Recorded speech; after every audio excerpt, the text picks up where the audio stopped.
The Struggling Artist Record Club is a vinyl record subscription service where I hunt and curate the best punk and punk-adjacent music out there and mail their record to your door each and every month. Imagine finding your new favorite band from across the country without ever having to leave the house. It doesn't get much better than that. The excitement of discovering new music just got that much easier. As a member of the Struggling Artist Record Club, you are going to receive some of the best music you've ever heard from bands you may never even heard of. Whether you've been collecting records for years or just starting out, the Struggling Artist Record Club is designed specifically for you. And right now, all new members get a Struggling Artist Record Club exclusive along with the monthly selection. So head to StrugglingArtistRecordClub.com, pick a membership, and start building that collection today.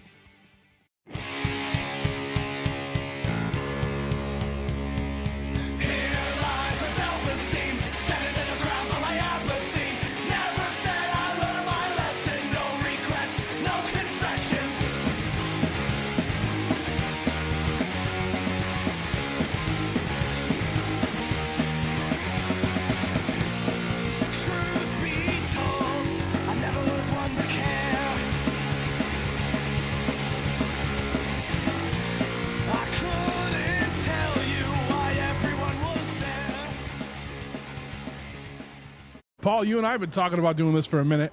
I feel like it's about a year. Yeah, I know. It's just record came out. Life has been busy and everything else. You guys were busy, right? Didn't you guys just go on a European tour recently? Yeah, we did. We were there end of September into the beginning of August. How was it? How'd it go?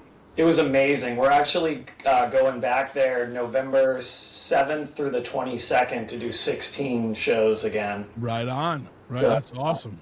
Yeah, we hooked up with, the label that co-released the record, Gunner Records, they booked some of that tour, but we were able to hook up with like a booking agency over there called City Rat that does some pretty good work, and I believe they do a few Boston bands, mostly like a street punk promotion and booking company.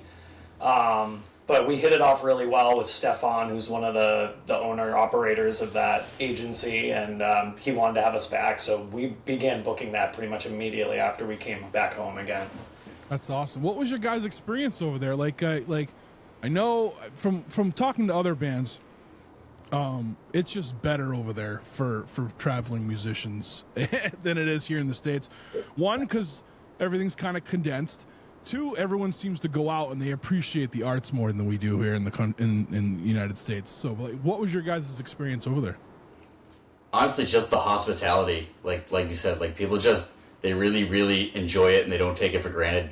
You know, people coming through and playing music for them, and they want to hang out. They want to know your story. They want to know where you're from. They want to know all about you. It's great, yeah. That's awesome. They treat you very well. They treat you very, very well over there. Yeah, I always tell people the starkest difference is like you play a show in America and you can negotiate whatever, at the level that we're at. We're a pretty deeply underground band, but we can still get around. You get 2 beer tickets and a slice of pizza each or something. You go to Europe, it's like you load in at 4, there's snacks, and then you sound check, and there's endless supplies of beer and spring water, and then you play your show, and then they feed you dinner, and then you leave your gear there, and the next morning you either like wake up in the dormitory they have in the venue or whatever accommodations they put you up in. You go back and they feed you breakfast and help you load the van up in the morning before you head out. So it couldn't be more different. Yeah, that's crazy. That's awesome. That's awesome. Yeah, I always think about like what it would be like if it was like that here. You know what I mean?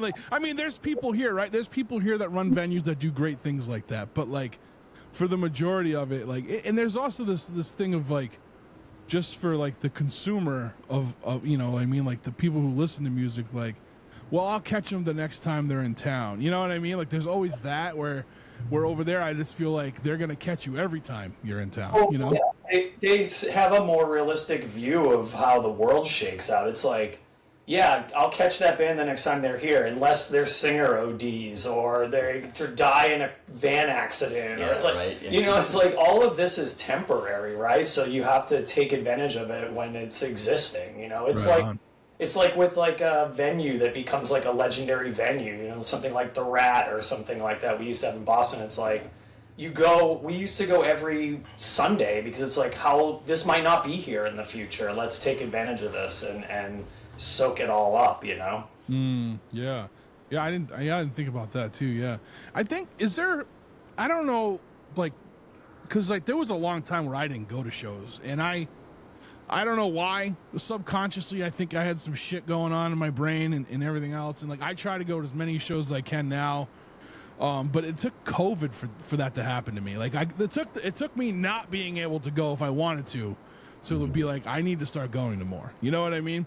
Yeah, well, it was a little death, wasn't it, for everybody to experience? Yeah, I think so. But I also think, like, I don't know, man. I don't know what the culture is if people are really just not going out at all anymore. Like, you see it with restaurants. Like, I don't see people like sitting at the bars anymore. You know what I mean? Like, it's just overall, it's just a weird thing going on, and I don't know how to kind of handle it. So for me, like, I don't know. It was like 2021 when I kind of thought of this thing, and maybe that's why. But like, I didn't go to shows for like from like 2011 to basically till they opened things up again in 2021, at the end of 2021, and like, it wasn't for like, I would always find a reason not to go. But I think part of it too was like, so we remember the Station nightclub fire, right? Like, yeah. I had tickets to that show, and like my roommate and I were leaving. We stopped to get dinner, and we got fucking drunk and couldn't drive, and we didn't go to that show. Wow. Like, so like, there's this little bit of that, I think, that subconsciously like always kept me from going back up. But like, you know, like that, like, I don't know. It was just something weird for me for a while.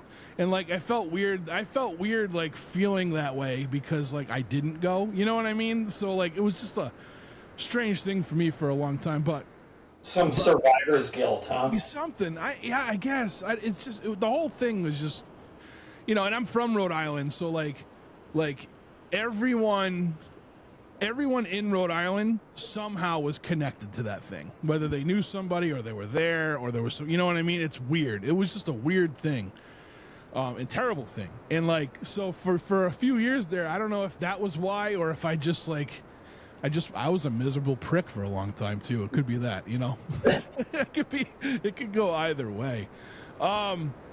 First, I want to kind of talk about the album that you guys put out last year, because it's awesome, and the fact that, like, so we had it in the record club, and everyone loved it. Really good reviews we got back from it, but like, one of the things I don't know if this is like a producing thing or a band chemistry thing, but like, you capture every ounce of energy and vibe that you guys give out on the vinyl, and like, I feel like that's rare. You don't always get that in a studio album, you know what I'm saying? Yeah. I don't know, like, what was the process for you guys writing that album and then getting it like to vibe the way it should be?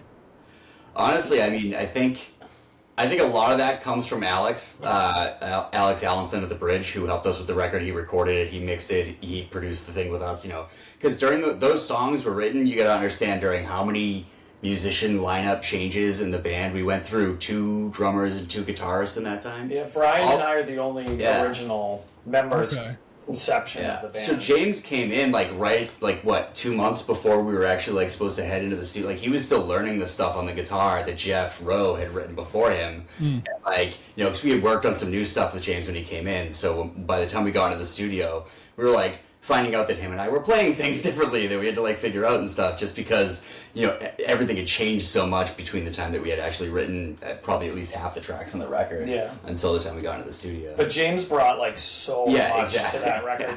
But I think like what you're saying about, you know, capturing the energy of it and everything is, we went in super prepared, really knowing all these songs, and Alex is not a person that, and this could be a bad take because I know people record all different ways. He doesn't like fuck with your music. You get the sounds right, and he gets the good takes, and he does a good mix. There's not like a bunch of tweaking happening in post. And the other thing about Alex too is if you're playing within the time between like you book the studio time and when you're supposed to go in, he will come and see you, so he knows what he's supposed to be working with live.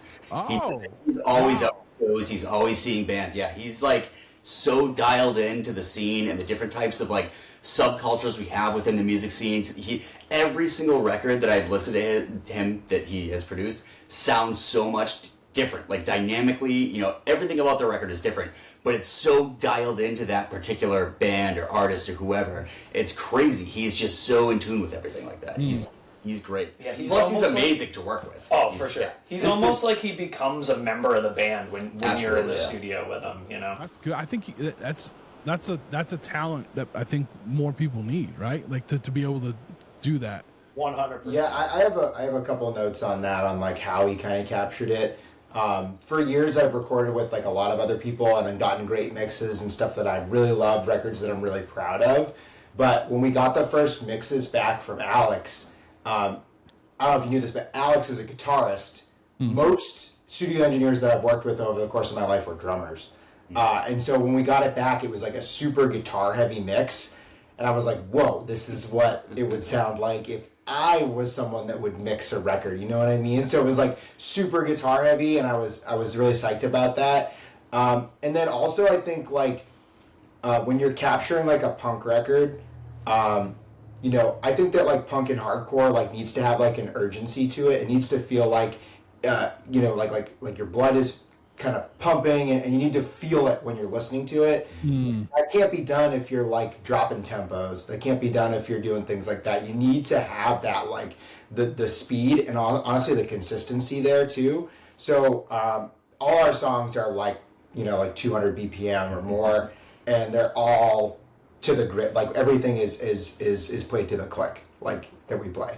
Yeah, that was the other thing. Like he wasn't like taking and having to edit the drums and slide them around to like quantize them and put them in a grid, because we recorded like so tight to the click. It definitely makes that it like it feels supernatural. There's not, you don't feel like something slid around and every hit is the same hit pasted over and over again on the drums, and like that stuff goes a long way to making the record feel authentic and not like cobbled together, which again, some people do stuff that way and they still make great records, so I'm not throwing any shade at those folks. Right.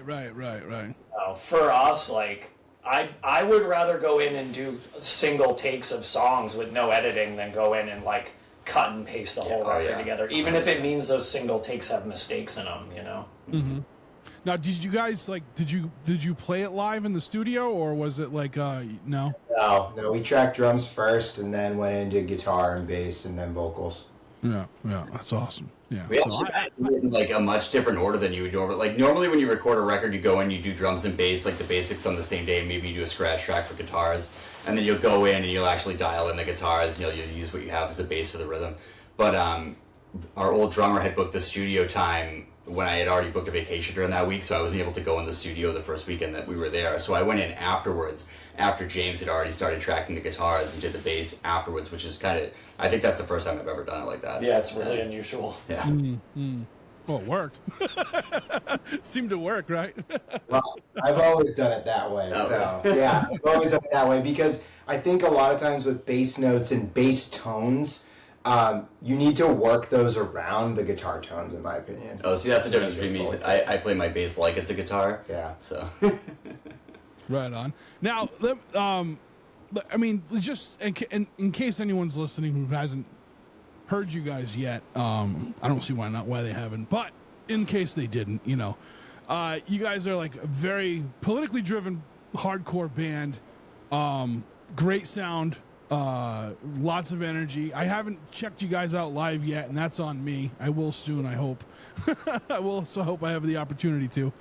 Tell me, like, how did the Promise End become to be? Like, how did you guys decide, like, or when did you guys decide you were going to do this project?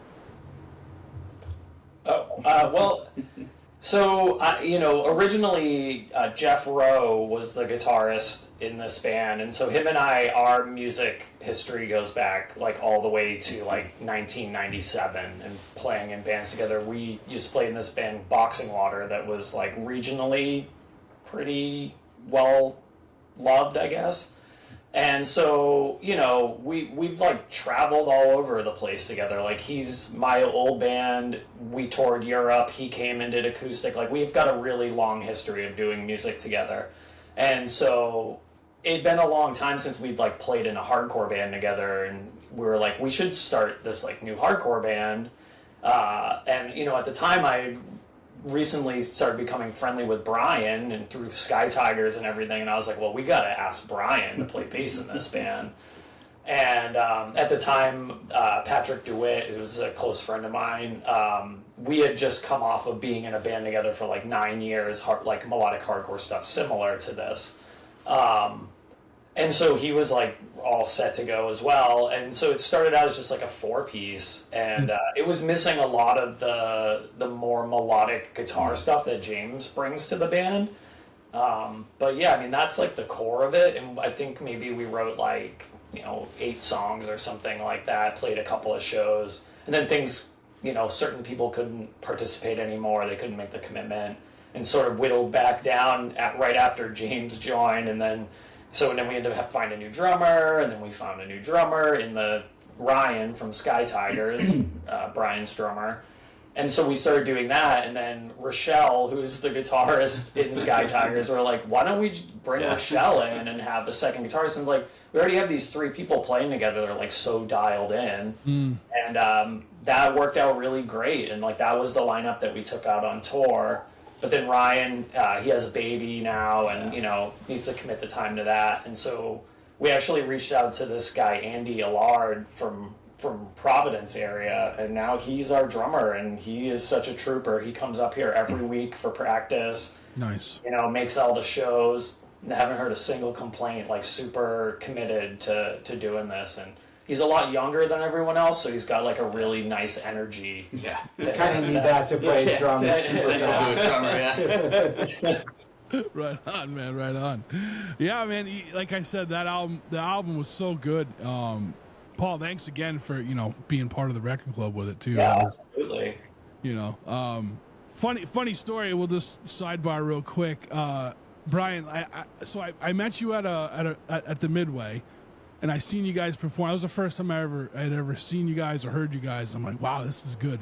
So I grabbed your record from you, and then I was talking. So this was like, I think I had taken the record club over from Mark by then. And I was like, dude, I'm thinking about putting this album in the record club. And he's like, I did. And I was like, oh. So there was a year where I was traveling and I didn't have a real address. So I had to bow out of the record club for a year. And it just so happened that like that record was in there. The funny thing about that is like almost every record in that 12-month span, I found out in the wild and was like, dude, this is so good. And he's like, yeah, that was one that was in the club when you weren't in the club. That's awesome. Yeah. So, yeah, I mean, I don't know. Like, I like the album a lot. And first off, did you know the Promise End is like a Magic the Gathering card? We do know that, yes. We played a show last night where this kid came up and he was like, I just love that you guys are named after a Magic card. And he ended up like taking a picture of our shirt and putting it up online like Magic the Gathering Hardcore. So did you know that before he told you that? We knew that. That's not entirely why the band is named. No, of course. But I just think it's funny because that's what I discovered that last night when I was like doing a little research here. Yeah, we're going to send them a cease and desist. We figured Hasbro will back down quickly to our your demands. Yeah. That's awesome. And also, like, you guys have a logo, right? Yeah. So tell me about the logo, because like I was looking at it, I should have went back and seen if it was like Magic the Gathering, like if it looked like... It's actually, it does kind of look like there's like a die on it or something. Oh really? Oh yeah. Yeah, but I just have like an obsession with H.P. Lovecraft and this sort of like cosmic horror stuff that... I was gonna say it was very Cthulhu-like, right? Yes, exactly. So it sort of creeps into things that I like do musically as far as like the visual aesthetics go.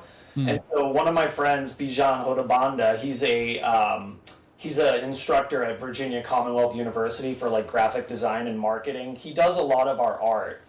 And so I had just said to him, like, hey, we're looking for some kind of logo. Think like Cthulhu meets like ancient geometry and numbers. And so he came up with this cube that has this like Sumerian number system on it, and then this sort of tentacle critter coming out the top of it, and with like a graffiti stencil style artwork, and it just looked really striking. So that just kind of stuck, It was just like a t-shirt design, but it quickly got cemented as the logo. No, I like it. Yeah, I like it. I think it's like, it's good to have something like that. Like, I mean, I've never been in a band or anything like that, so I don't know how it works for that, but like, to have like a brand on, and I know like brand's not very like, like punk rock or whatever, but like everyone will know like that's the Promised End. You know what I'm saying? Like, yeah. Like, and we're all 70. We can keep selling that image just like the Misfits have been doing the entire time. They don't even make music, do they? They just sell t-shirts. There's two versions of the Misfits out there right now. No doubt. So the new single, right? The new single. Well, this drops the Monday, I believe, after it drops. 21st, Friday the 21st. Yeah. So this will come out the following Monday. Let's talk about the single. What's the writing process for the Promised End? Like, do you have a tank full of songs, like I call it the treasure chest, full of songs that are ready to go? I have a lot of songs. I have my whole life very highly influenced by Paul's old band, Boxing Water, from when I was a kid. I was like one of the young kids that would go see his band in this area.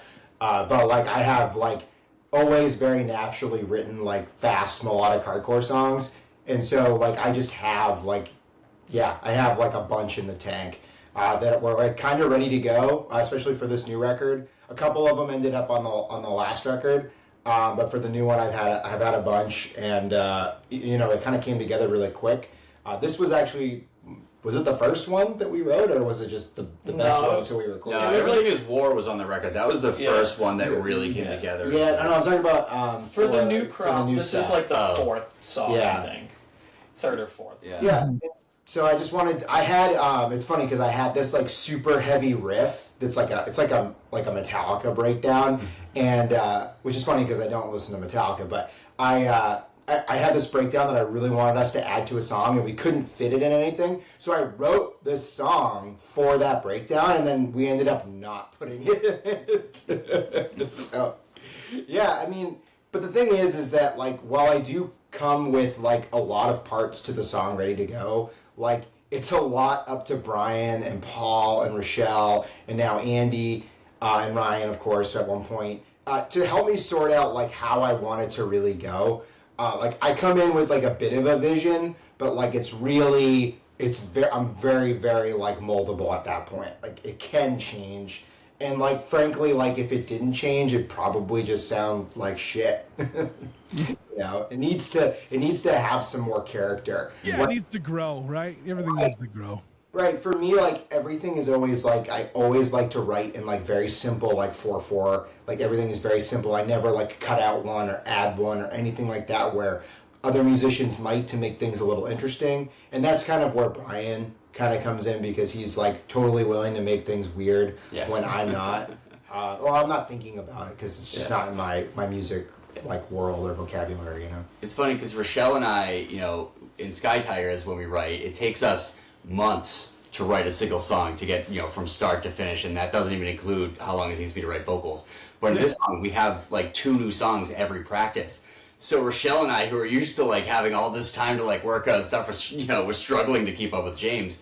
But so James is the driving force behind the skeleton of the songs, and the bones of the songs. And then Rochelle and I, she'll layer on the lead lines so that because that's really what she does in Sky Tiger. She's really, really technically on the guitar. She writes really, really awesome leads, and so she layers that stuff over what James is doing. And then when I usually come in and I'm kind of the composition type of end, arranging things and be okay, we should do this instead of just doing this the 4 times, let's add one more just to make it weird, and then we'll make up for it in the end. And like taking things apart, or the standard drum beat that you would think of when you hear like a guitar riff in your head, and saying like, okay, let's ditch that, and instead let's do something like this, and just like slow it down or speed it up, or like just change like the way you're playing the same tempo. And so I think the 3 of us working together like that is really, really. I think this next record, it's really going to show, and it's. I'm excited for it. Nice. Yeah, so let's talk about it. It's the single's called "A Long Shadow," right? Did I write that down right? Yeah, that's correct. All right, good. All right. Sometimes I can't read my own handwriting when I'm writing at like 3 in the morning. It's crazy. But and you guys have a video out, or you guys are putting a video out with this one as well. Yep. Right. Yes. Yeah. All right. Cool. So yeah, tell me about this song. Well, this song was like musically just written, and then all this shit that has been going on in Gaza with this brutal right-wing Israeli government. What are we at, 60,000 civilian deaths now or something? Conservatively. Yeah. This has been going on, and so we wrote this song pretty much when all that kicked off, and it's been written, and then shortly after we recorded it, and then we had like a videographer lined up. We were going to do something a little bigger with it, and then the reason it's coming out now is just it's been delayed for like 4 months or something. Oh, like that. Yeah, it's supposed to come out before we went to Yeah. But it's just a discussion on what's going on over there, and I think a lot of people have been kind of scared to say anything about it. Mm-hmm. Yeah, it's a weird space. I feel like Yeah, and I have it shouldn't be, but it is. Yeah. Right. I mean, I have huge love for the Jewish people in Israel, but their government is doing monstrous things, and our government's guilty of the same shit. And now, ceasefire be damned, like, when are all the contracts going to start coming in? We see how that place is rebuilt, and these people are permanently displaced, and that to me is really scary shit. Like, lives lost is awful, but the permanent damage is done in the rebuilding process, and maybe we write a song about that in the future. All of the history, all of the lineage that's been there for all of these centuries, and it's just going to go away so they can build luxury condos. I know. Yeah. Right. And also just commenting a little bit on that, like I can't speak to what Paul had in mind when he wrote the lyrics, but like just reading them and listening to them, and like seeing the lyric video that was made, like you just kind of see like things are pretty fucked up here in the U.S. still, and we're totally willing to spend money to support bombs and war across the world, but we're not willing to pay for education and healthcare here. Yeah. And, it just feels like it's just so they're so willing to sign the check, to send the money to Israel, but they're not willing to help us out. Yeah. And I believe that the citizens there should be protected, but protecting one group of citizens while you're smashing other people's houses into rubble is bullshit. And so at the core, it's an anti-war song, and I can't fucking believe we got to keep writing these fucking songs. I know. Over how many decades? I've been doing this since I was fucking 16 years old, 15 years old, and it's just fucking absurd. It's like nobody has any love in their heart for anybody else, Yeah. It's funny. Well, it's weird because I was like, yeah, you guys are a politically driven like hardcore band, but like at the same time, you're more about humanity than politics. And the fact that I'm guilty of it because I just did it, but like we lump them together. Like I should have led with your humanity, you know what I mean, driven, but like it's just a bizarre. I don't know, man. It's just your humanity informs your politics, and if you have no humanity, you have bad politics. Yeah. And like as far as with punk, it's like you can't fucking separate it, and people that tell you can, I don't think that's fucking very punk. It's like you know, you get into these arguments with people like, oh yeah, this band's punk. Like, I don't care. Like, let's just say like, I don't know, some fucking pop punk band or something, right? Like, to me, that's a weird term. Are they like an underground band? Yeah, they are. But if there isn't like that humanity or that politics in their music, are they a punk band? Because then you get the argument, well, yeah, punk's just about doing whatever you want. It's like, so is fucking Limp Bizkit. Yeah. You know what I mean? Like, that's not fucking punk. You know, so... Fair enough. That's a good argument, actually. Yeah. No, man. Yeah. So the video. You said you were going to do something big. I liked the video. I think the video. I love it. Well, Bijan did the video. We were originally going to. I was going to ask you if it was the same person who made the logo and everything. Okay. Yeah, and so originally we wanted to like have the band in the video and do some like footage of us playing, and so that would require like a videographer to come and work with us. But we still wanted. Originally, the lyrics were still going to be displayed in that video and have some like animation added and stuff, but we had to scale down, you know, the grandeur of it. But it's fucking amazing. He did such a great job, and really did. I consider him like a member of this band because he has been like handling the aesthetics of this band since out the gates. I mean, the album art is incredible. He did all the artwork for the record that came out, all the red, black, white contrast. It's beautiful. He's like our, what's that, is it Ray Pettibon, who did like all the Black Flag stuff? Like that guy was like a member of the band, right? Like he created the aesthetics of the band. I feel like Bijan has been doing the same thing with us, and I love it. And he has really good politics and humanity. And so like working with him, I feel so good about everything, all of his output, you know? So. Yeah, you know, I'm kind of happy you said that. Like, you treat him as like a member of the band. I just had another podcast like a few hours ago, and that's how he said about like he includes like their sound, like the producer who was on their album with them. You know what I mean? Like, he considers that part of the band because like that's kind of what. You know, it's all a package, everything that, from start to finish, like, you know, so that's cool that you guys, you know, include him in that as well. Yeah, and I think, like, as far as the video is concerned, I mean, you know, if the lyrics don't get you, like the animation will, you know, it will get its point across, right? If the lyrics don't, but the lyrics do. So it lends a hand like to each other, you know what I mean? Yeah, it's a good tune. It's a very good tune. I enjoyed it. I listened to it again last night a few more times. So I always feel like when people send me stuff and like I'm really good about not sharing it, like, but like I always like feel like if I listen to this again, do you think they're gonna get mad? Like, I never like I don't know. I'm always like I'll get something from a PR person, right, and I'll put it on to like listen to it, like the album, and like. Next thing I know, I listened to it a few times. I'm like, oh no, I hope they don't think like something bad, you know?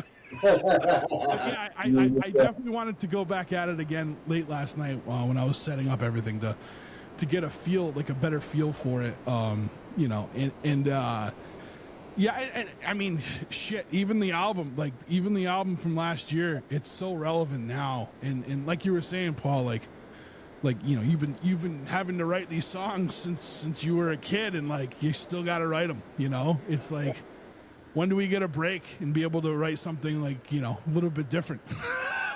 But it's needed. It's warranted. It's warranted and it's needed. You know, like I don't know. It's right now. I mean, I think music for me has always been like the best art form to express emotions and like. To express protest and to speak out, you know, which last night brought me to this question, and I'm going to ask you guys, like, what is hardcore to you guys? Like, what is it to you? What does like the meaning of it or the whole thing? Like, I mean, we're getting philosophical here. Yeah, I can talk about that a little bit.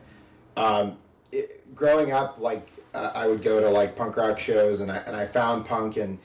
Also within that, I found some hardcore bands like Minor Threat, Gorilla Biscuit, stuff like that. And at the time, like I didn't really differentiate between punk and hardcore. I kind of thought it was the same.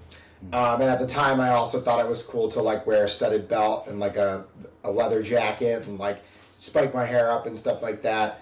But then when I when I got a little older, I went to a hardcore show and I saw Bane play for the first time, and there was none of that. There was no spiky hair or studded belts.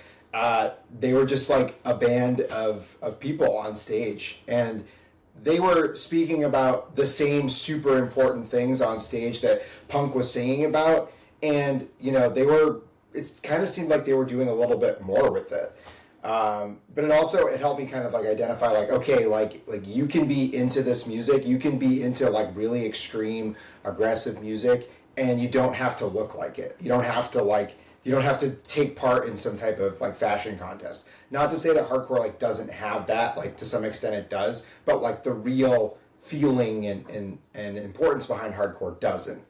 And someone I think I heard say this before is that like punk is a lot about talking about things, and hardcore is about doing something about it. So, whether or not that's like having more literature at shows, like zines and stuff for like, different causes, or like doing benefit shows. I mean, if you look back, like Fugazi, I mean, how much of the stuff that they did along their term as a band was benefit shows.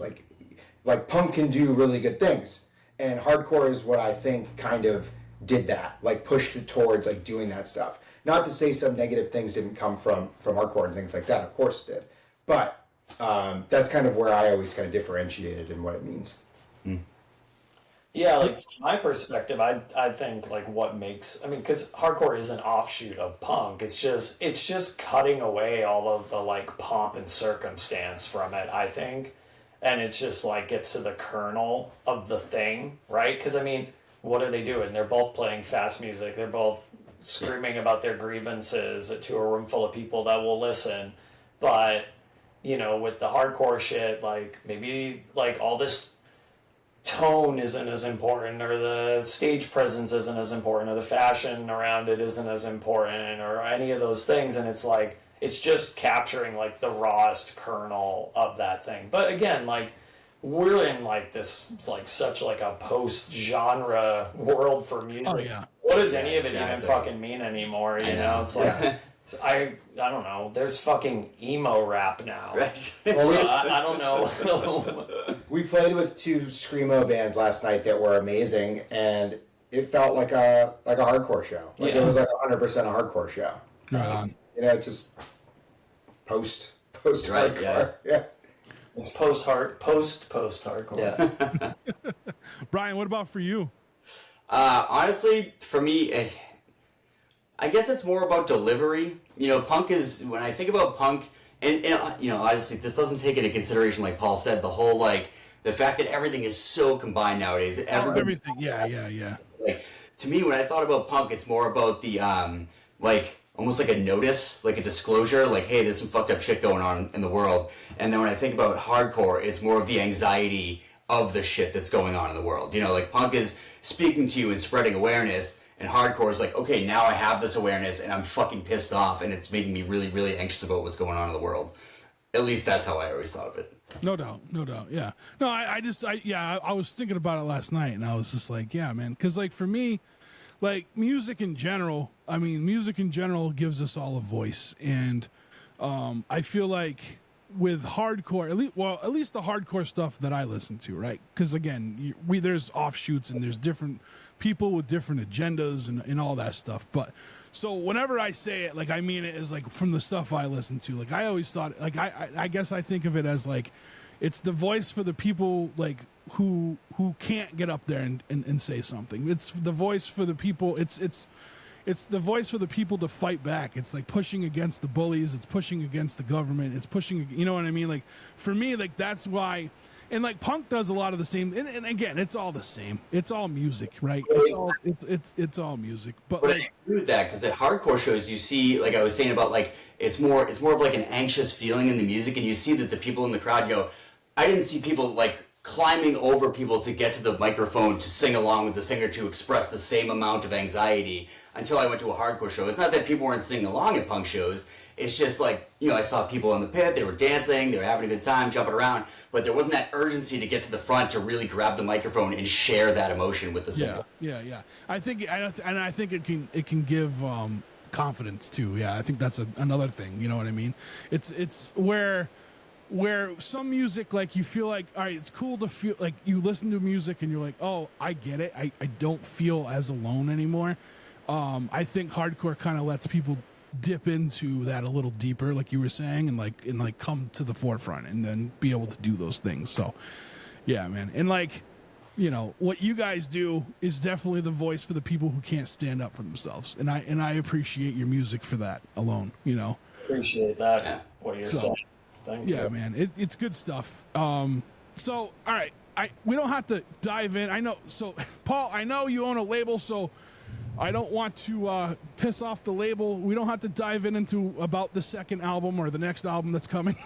I know you got to wait for that stuff, but it sounds like there is something in the tank, yeah? Yeah, we have studio time booked already to record. That's April, I believe. It's Easter weekend. Yeah, Easter weekend. We'll be Right on. celebrating our deep religious tradition to be in the studio on Easter weekend recording. Yeah. We'll be resurrecting some riffs. Yeah. That's awesome. Well, That's and awesome. we'll be recording also like on either side of the weekend. We'll basically be taking like an early week the week before, working through the weekend and taking some time into the beginning of the next week, and then getting as much done as we can. And you know, maybe there's some like overdub guitar parts that we didn't have time for or something later. But I feel like we work quick. Sorry, go ahead. Oh, no, I'm done. I was gonna say, like, I don't know how many of you are in different bands, but I know Brian has other projects.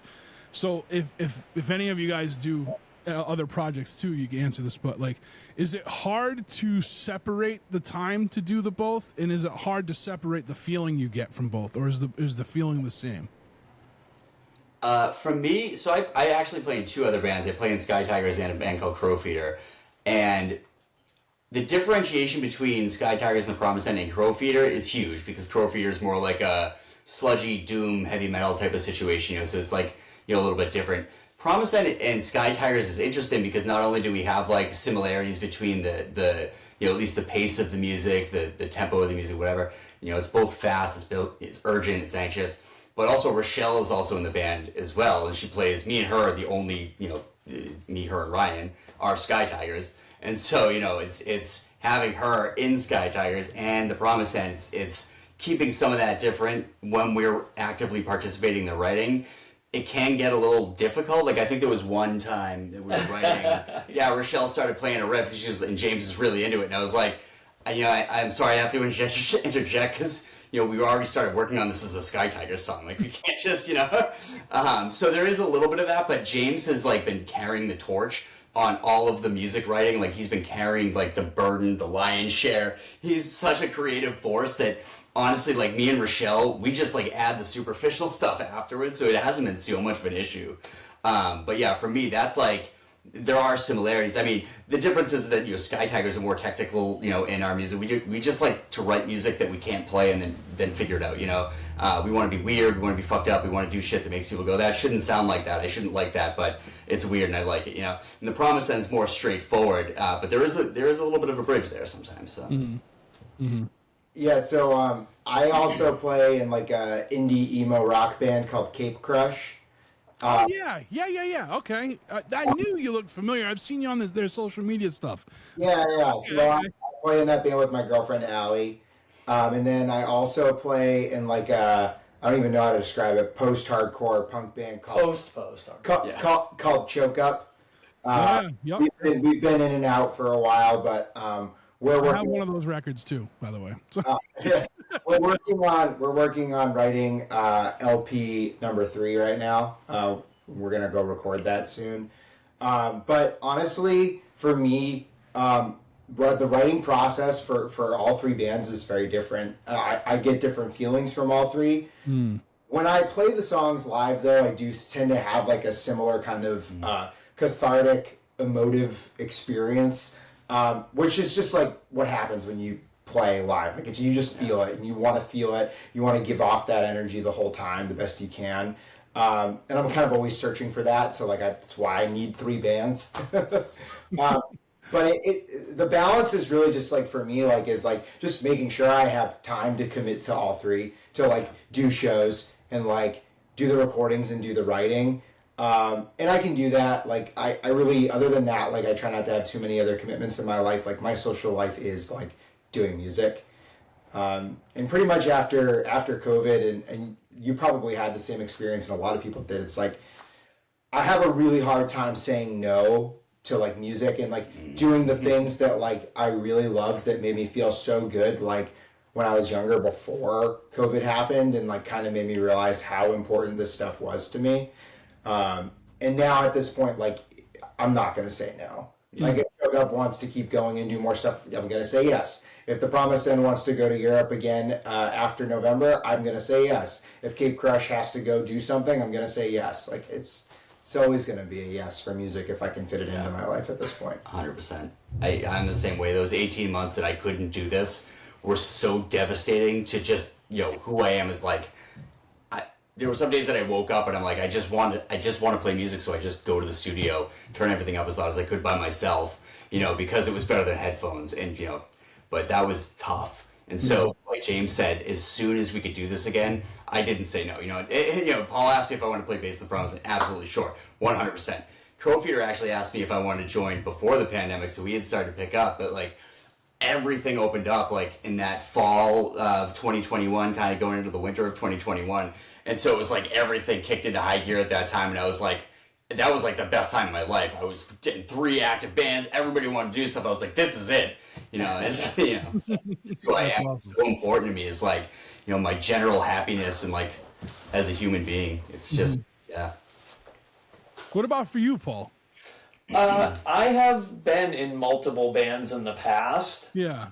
Operating at the same time, and I find it pretty stressful to do that. But also, now that I have like the record label thing going on about 5 years now, like I feel like that takes a lot of the space of like another musical project. And I kind of like live a little vicariously through the stuff that's coming out on the label too. Yeah, so I was gonna say like if you don't have another project right now, like with the label, how does that? You know what I mean? Yeah, I mean that like to me like that's the whole point of the label is like someday I'm gonna be hopefully not too old to play music live, but the kind of music I play live is very physically demanding.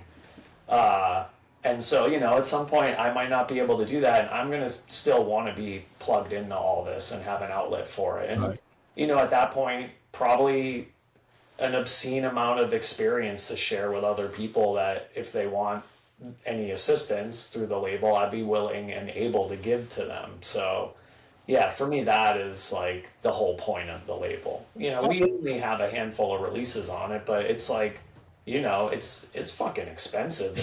It's for bands. Right. And so I'm super happy with everything that's come out on it. And, like our record, when that comes out, that'll be release number 6.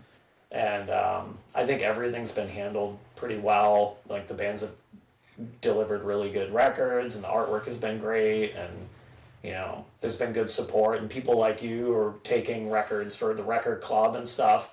Like, I don't know if it would be possible to keep it going without that kind of support either, because that stuff really makes a huge difference when, release day hits and you're looking at how much money you have sunk into something that you're not going to recoup all of it. If you do, that's great, but you can't go into it thinking that. You got to go into thinking that. In the hands of the people that want it. Yeah. Like last night we played a show at a new venue in Salem. One of the folks that is the organizers for it is James's partner, Allie. It's called Moonbase One. It's amazing. It's amazing. I mean, what a great show. Sold out show last night. Wonderful room. Under the threat of a blizzard, still sold out. One of the best sounding venues, I think, in the area right now. And it's like, this is not state of the art building with state of the art equipment. This is just super passionate people that like know how to dial shit in and make it work and like organize well. There was a kid at the show that bought a record and he was like, so how much is the record? And I was like, it's $20. And he's like, what? And I was like, yeah, it's $20. He's like, wait, is that it? And I was like, yeah, man, I want you to listen to the record. Like, I mean, people are fucking selling records for $35, $40. Yeah. Records cost the same amount to produce roughly as a t-shirt. Yeah. So like if you're selling a t-shirt for $20, where do you get off selling a fucking record for $40? Like, just move them into people's hands. Like, that's the whole thing, right? Like, I don't know, maybe if you're going into this with the idea you're going to make money off of it, I mean, I think you're a fool if you're doing that, and also not a genuine participant in this scene. Right. So it's like, just, you know, I'm doing the best I can to make that shit happen, you know? That's awesome. That's awesome. And that's kind of why, like, when Mark asked me to take over the record club, I said yes, because, like, you know, I want that person in the middle of, like, Kentucky to hear the Promised End. You know what I mean? Like, that's how things start, right? That's how we get shit started. You know what I mean? So, it means it to me. That's more like even when I was a kid, like, I was the one that was like, hey guys, you got to hear this. Like, you know what I mean? Like, I love doing, like, that badge of honor of discovering something and like sharing it. I'm like, yeah, this is so good. Everyone needs to hear it, and you know what I mean? I love doing that stuff. So it's a great feeling when you pass a band or a record on to somebody and they come back to you, even if it's not right away, even if it's like 2 months later or a year later, they're like, do you remember when you sent me that record? Oh shit, it became like my favorite record. I love it so much, you know? yeah, But I'm of an age where, like, it was only physical media too, and, like, I never get that tape back. You know? Well, you know, that's the thing, though, that I do miss about it, and, like, having a label I wish existed still, like, being able to do, like, street level marketing, whereas, like, hey, we've got a vinyl record out, but we want people to hear it. I can cheaply press, like, CDs with, like, a little paper slip jacket and go out to shows and hand them out to everybody. And, you know, people had CD players in their cars. They put it in their CD player on the way home while they're driving. Maybe they chuck it out the window and sign it to Roadside Records, but, you know, hopefully they like it, right? And it's super hard to do that now. Like, even, like, all this accessibility with social media, like, hey, man, make sure you log on to this website and type in and search my band. Like, there's so much more friction there, I think. You know, unless they stumble across something and it's a very easily clickable link to it or whatever, you know, Spotify's not doing anyone any favors. Like, that shit's all payola. It's just like the radio stations were like back the in radio. the 90s and 2000s.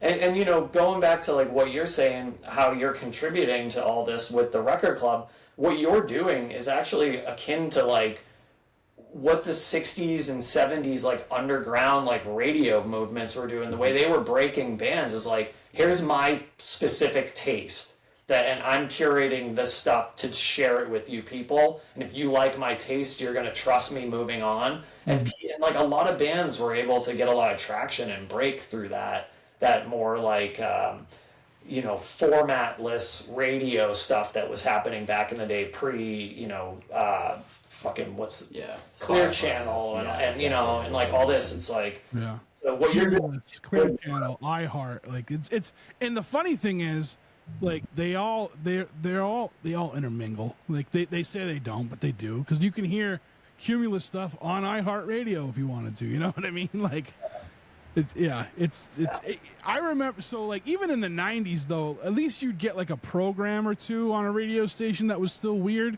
and still underground. You can't even do that anymore. They tell you exactly what to play and when to play it. Yeah, I have, like, a story about, so my old band Landmines, when I was living in Richmond for a decade, we were I invited on as guests to promote a release we had coming up on, like, the big rock radio station. I can't remember, like, the call letters or any of that stuff now, but we were like, oh, this sounds really cool. And they're like, yeah, and one of the things we want you guys to do is guest DJ. And I was like, wow, that's so fucking exciting, you know? I was like, do we bring our own stuff? And they're like, no, you just work from, like, what we have here. And so at the time, this was, like, one of these Clear Channel radio stations. And we get in there, and there's not a fucking turntable or CD player in this studio. Right.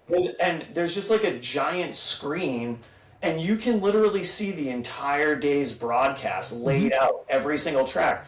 And so, you know, while one of the songs is playing, the DJ's like, yeah, so, you know, you guys are going to pick the song and announce it or whatever. I was like, yeah, where do we pick it from? He's like, oh, no, you don't. You just read off the next one and pretend. And I was like, I'm not fucking pretending that Buck Cherry is the song I want. Or whatever fucking... I will never pretend. You know what I'm saying? It's like, holy shit. And that's like the early 2000s. It was already so fouled at that point, you know? All right, we're gonna sidebar again, Paul. When you said Buck Cherry, so I worked at a bar. I worked in bars most of my life, and the only song that I hate as much, maybe more than "Don't Stop Believin'," is that fucking Buck Cherry song. And I worked at a specific bar where, when that song came on the jukebox, we skipped it from the bar. And they would be like, "What the fuck?" And I'd be like, "Here's your quarterback." Yeah. Despise that song with a passion. But you're right, man. You're right. And like, it sucks. It sucks.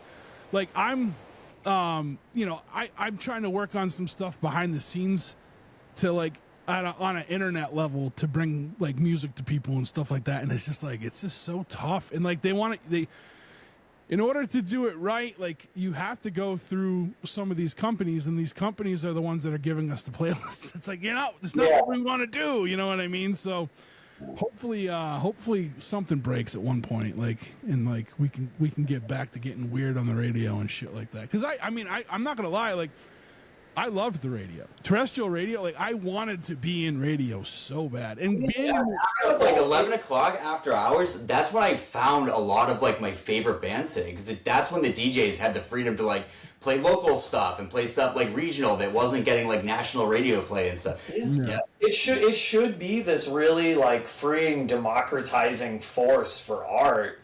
Because it is free, right? And obviously it needs to be funded somehow. Like, nobody can afford to like pay the electricity bill to like push this signal out. But like, it got so fucked up. Like, I mean, you've got like things like NPR or whatever that have figured out some balance like in between donations and some not technically advertising, but they are reading something out for whatever the dealership in town is. Brought to you by And like, so it's obviously you need to do that, but like what it turned into is just so fucked up. But and radio sounds great, especially in a car. It's like the way that they like compressed it and boost the signal and like push it out, and you're picking it up in the car. And when you like dialed it in perfectly clear, everything sounded huge on it, and like you feel good. You drive into your shitty job in the morning, but you got "Don't Stop Believin'" playing, or maybe Buck Cherry to follow it up. But no, it's like, yeah, I mean, it's such a great idea. It's better than like internet streaming in its initial concept.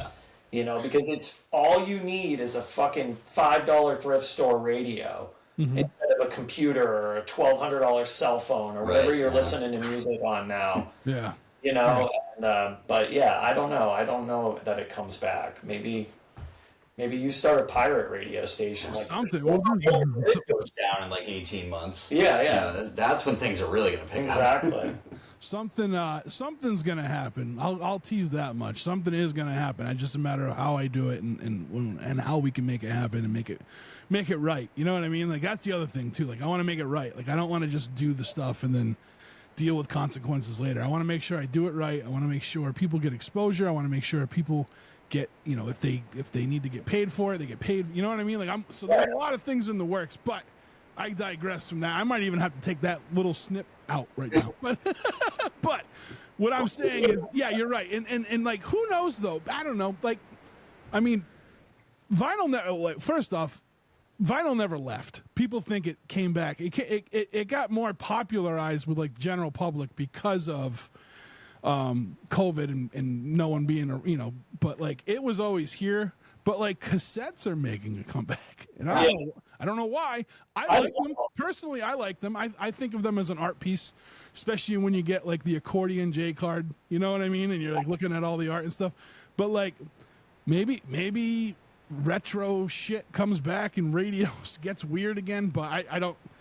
It's gonna take all these channels selling out to God, because God has the most then sports on the radio right now. So. Once they're all sold out and everything, then maybe we take over AM.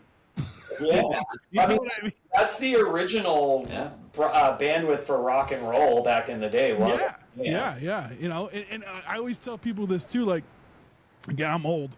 Paul, you get it. Yeah.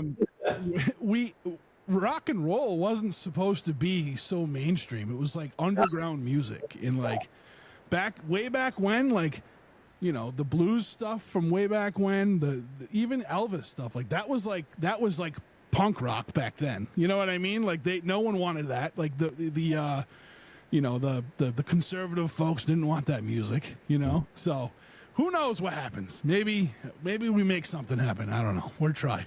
Anyway, you know? Hopefully. So I sorry we went off this little tangent, but, you know, I think it's important. I think these conversations are important to have. Yeah, for sure. For sure. All right, so let's where do people find you guys on the internet? Where can they pick up your record?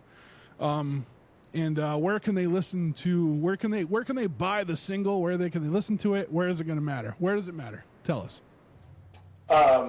So I will say, as far as buying our record, the best place for you to get it online would be soundinvestmentrecords.com. Hold on, my alarm. I don't know what this is for, but it's happening. That's the best place, because then the label doesn't have to pay a bunch of like Bandcamp streaming stuff. Like with the Bandcamp, while that's great, it's like you sell records on there, but they sort of keep track of what you're doing, and then when your digital stuff comes through, they kind of pull their revenue share out. So they do. That's how they do that. Not always. They Only obviously if have you like exceed a certain yeah. But so like the website is the best place, and then like, you know, the record locally is in a lot of great shops that we like to promote. It's at Bridge 9 Records in Beverly on Rantoul Street. It's in Salem at Residency Records. I don't know other places that still have copies of it right now, but there was more spread around. But I know I've been in both those shops in the past month, and I know that there's still like a copy or two there. And then obviously you can get it on our Bandcamp.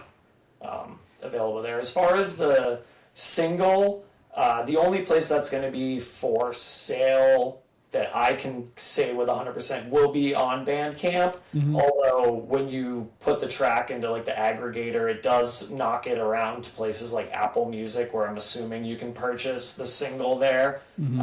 But it's mostly just going to be something that's out for streaming for people to enjoy.